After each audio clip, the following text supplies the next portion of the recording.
Children can be profoundly affected, and the concern is particularly overschooling, and in later teenagers the translation to higher education for those that wish to move on to it.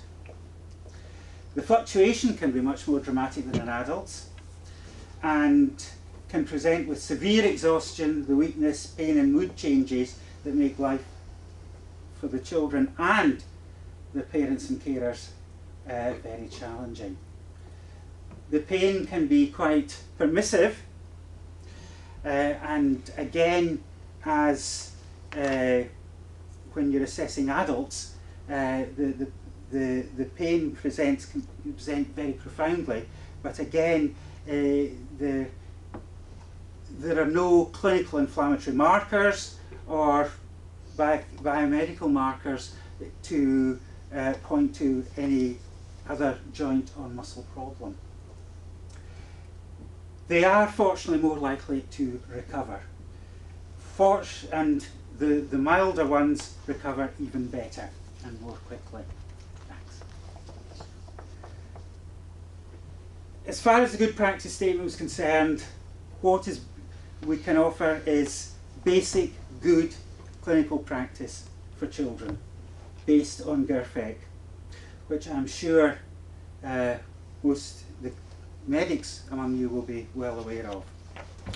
So the GERFEC is about how you interact with children and how you come to treatment decisions with children. Thank you. It's felt that speedy diagnosis will allay the fears of more serious illness. Well, other serious illnesses is the way I've put it, and I think that's right, because this can have a very profound effect on their health and well-being and their schooling. Usually a definitive diagnosis is made in adults after 6 months, but with children it can be, you should be reaching that diagnosis with 3.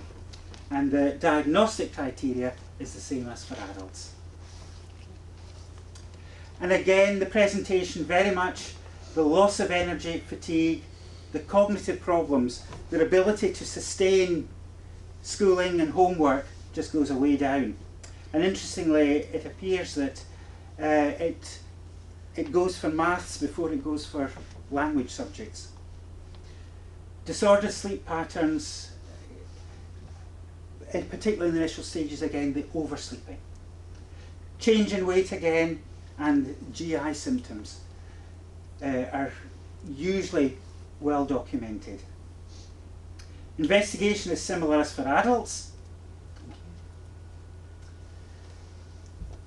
The Royal College of Paediatrics and Child Health advise activity management, advice and symptomatic treatment, and early engagement with the practice, all good clinical practice. Regular review of progress, again good clinical practice.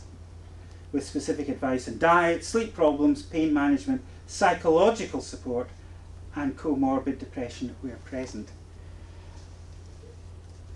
Definitely, I feel that there is an importance that, again, when you're looking at the differential diagnosis, at the other reasons for particularly school refusal in children, it's important that you undertake a psychological profile to be able to, again, aid you in your differential diagnosis.